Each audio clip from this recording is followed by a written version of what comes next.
발표를 시작하겠습니다. 결국 오늘 큰 이야기들을 많이 하실 것 같아서요. 저는 그냥 좀 허탈하게도 숙제 어떻게 내주고 있는지 제가 그런 말씀 드리려고 하고요.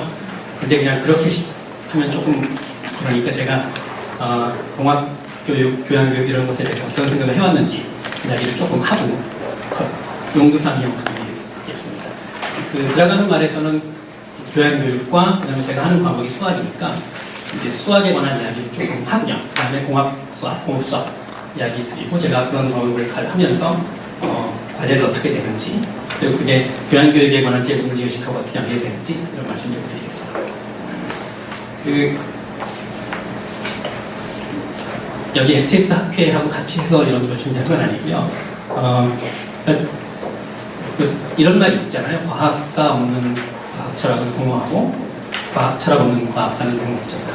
그런 얘기가 있는데 저는 이런 생각을 해봤습니다. 과학기술에 관한 이해가 없는 과학기술학은 공허하고 과학기술학적 성찰이 없는 과학기술은 좀 맹목적일 수 있다. 그래서 앞에 이야기를 문과 사람들이 주로 들어야 한다면 뒤에 이야기를 저희가 들어야 한다고 생각을 하거든요. 그래서 문과 사람들은 과학 이야기를, 이과 사람들은 과학에 관한 이야기를 조금 학부 과정에서 듣는 게 좋겠다. 그게 문과 이과를 통틀어서 교양교육에 맥이 될 수 있겠다는 생각을 했고요. 그다음 이제 과학적 사고와 수학적 사고 한 거. 근데 제가 공대에 있으니까 이런 얘기를 하면은 무슨 말이냐, 저거 니네가 전공으로 하는 거 아니냐, 저게 왜 교양이냐 이렇게 얘기를 하거든요. 그러니까 이제 여러 가지 측면, 이상수 선생님 앞에서 말씀하신 거랑 좀 통하는 얘기인 것 같기도 하고요. 그러니까 우리가 과학 또는 수학하면은 결과의 확실성을 주로 이야기를 하는데 저는 과정의 합리성 이런 것들을 한번 보고 싶은 거죠. 그래서 그런 과정의 합리성, 과학적 방법론이 어떻게 다른지, 수학은 어떤지 이런 것을 좀 일반적으로 얘기하고 싶은 거예요. 만약에 제가 복소수함수를 가르치는데 분야에 따라서는 복소수함수는 써먹지 않을 분야도 있거든요. 그러면 저한테 그거 배운 학생들은 무의미하게 되는 거잖아요. 그렇게 가르치고 싶지 않다는 거죠. 그러면 이제 마지막은 소통인데요. 이건 어렵지 않은 이야기죠. 학생들 세상에 나가면 말하고 글 쓰고 발표하고 그럴 테니까요. 수학은 이런 얘기를 제가 이런 게 수학이다라는 얘기를 합니다. 근데 이제 수학을 하면서 이런 얘기를 하면 이야기가 좀 잘 되는 거죠. 연역추론, 아까 그리트 기하학 말씀하셨지만 전제가 참이면 결론이 참일 수밖에 없는 그런 독특한 강력한 구조에 관한 이야기하고 그리고 언어죠. 과학을 위한 언어고 과학을 위한 언어라고만 이야기를 하면 과학을 할 사람이 아니면 별로 안 해도 될 것 같은 생각이 드는데 저는 이제 엄밀한 언어로서의 수학 얘기를 많이 하거든요. 문과 학생들한테도 그런 얘기하면 되게 재밌어 하는데요. 그러니까 오해의 소지가 전혀 없는 언어. 누가 봐도 같은 방식으로 해석할 수밖에 없는 언어. 사람에 따라 다르게 해석할 여지가 전혀 없는 언어. 그렇게 보는 거죠. 여러분 이런 거 별로 안 좋아하시죠? n이 무한대로 감에 따라서 an이 n으로 간다. 이거 보고 이공계 학생들이 모호하다고 느끼지 않는 건 순전히 교육을 그렇게 받았기 때문에 세상 탓인 거죠. 되게 모호하거든요. 간다는 게 뭐냐면 접근한다는 게 뭐냐. 사실은 미적분학이 이렇게 쓰였어요. 100년도 넘게. 근데 이제 사람들이 굉장히 거름직한 거죠. 그래서 이제 이 무한대, 무한소, 수렴, 극한 이런 것들을 엄밀하게 정의하기 시작했어요. 근데 이거는 읽지 않겠습니다. 여기는 내가 모르는 표현은 없습니다. 크다, 작다, 이거면 저거다. 그러니까 이렇게 이거를 받아들이면 이게 모호하지 않는 거죠.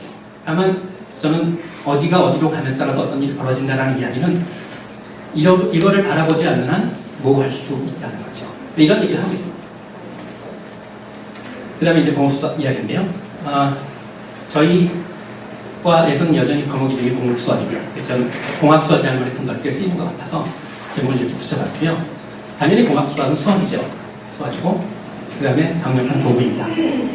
2학년 때 제일 먼저 배우는 게 미분방정식이죠. 미분방정식이 왜 중요한지를 좀 알고 배웠으면 좋겠어요. 근데 그냥 필수 과목이니까 그냥 하는 거죠. 미분방정식은 배울 수밖에 없어요. 배워야만 해요. 왜냐하면 이게 변화하는 세상을 기술하는 방법이니까. 이거 말고 다른 게 없는 것 같아요. 배워야 되고.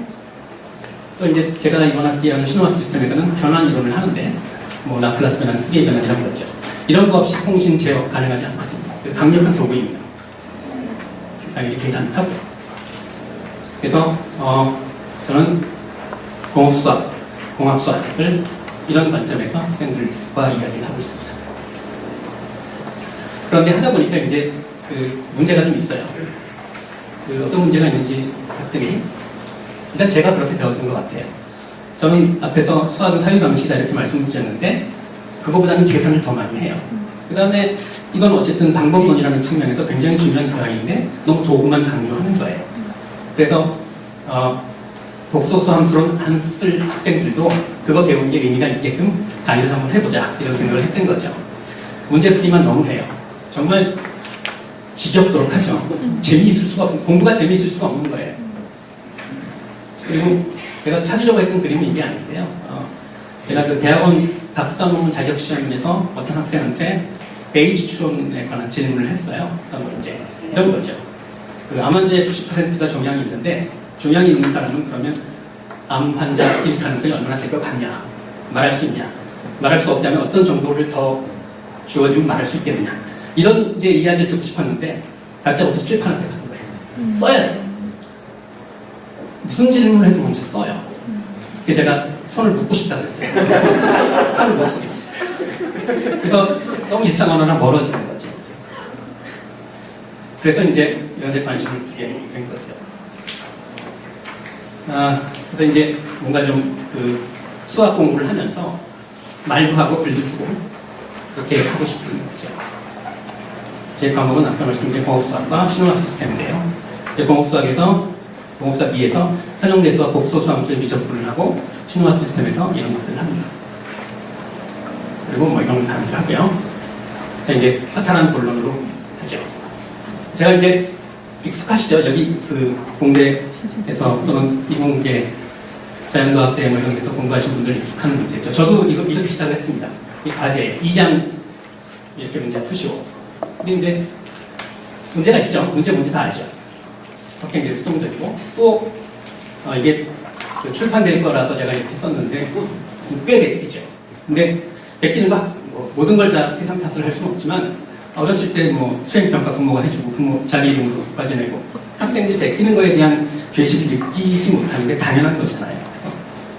그래서 저는 이제 여러 가지 고민을 하는데 그 중에 하나가 베낄 수 없는 과제를 만들어보자 뭐 이런 게 있었습니다.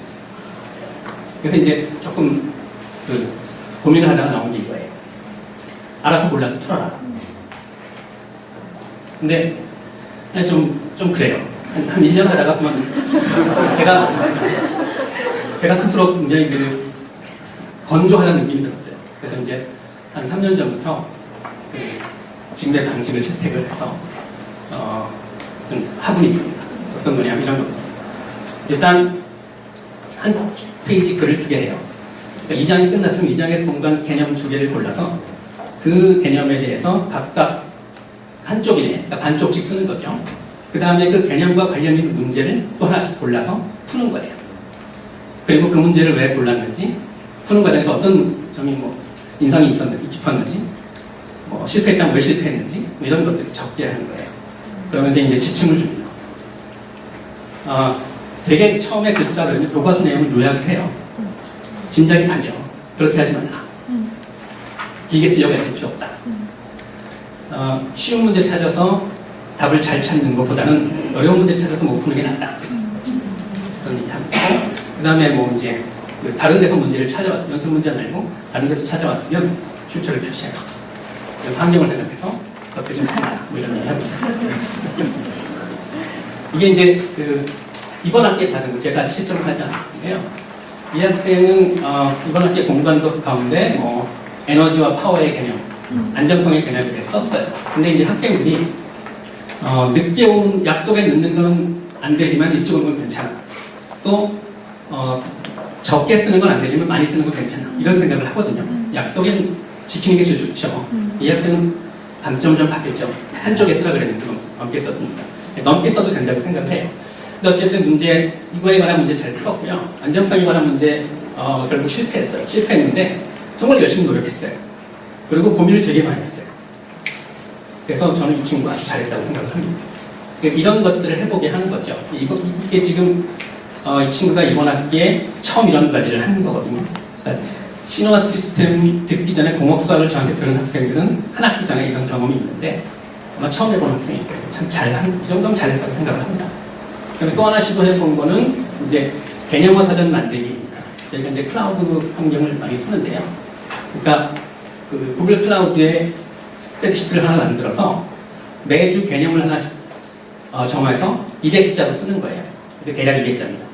트위터 140자 생각하시면 아시죠? 200자 글을 쓰고 제가 이제 한 번밖에 못했습니다. 너무 힘이 들어요. 이게 40명 이내면 할 수 있는데 제가 60명 이렇게 하는데 40명 이내까지는 해볼 수 있습니다. 그래서 이렇게 이런 글이 나옵니다. 이런 것을 지적해주면 실질적인 도움이 됩니다. 그리고 이제 저희 연구실에서는 우리 학생들이 매주 만나지만 매주 글을 쓰게 해요. 그리고 제가 댓글을 치고 이거는 제가 지적해서 고친 거고요. 일단 이런 식으로 일상적으로 글을 쓰게 하는. 그래서 부탁의 마무리를 짓겠습니다. 저는 이게 선순환을 이룰 수 있다고 믿거든요. 믿는다는 표현을 쓴 거는 근거로 삼을 만한 자료가 충분치 않아서 어떻게 보면 좀 신념을 답변을 좀 확실한 친구도 있는 것 같아서요. 어쨌든 전공과 교양이 서로 상승작용할 수 있다는 거죠.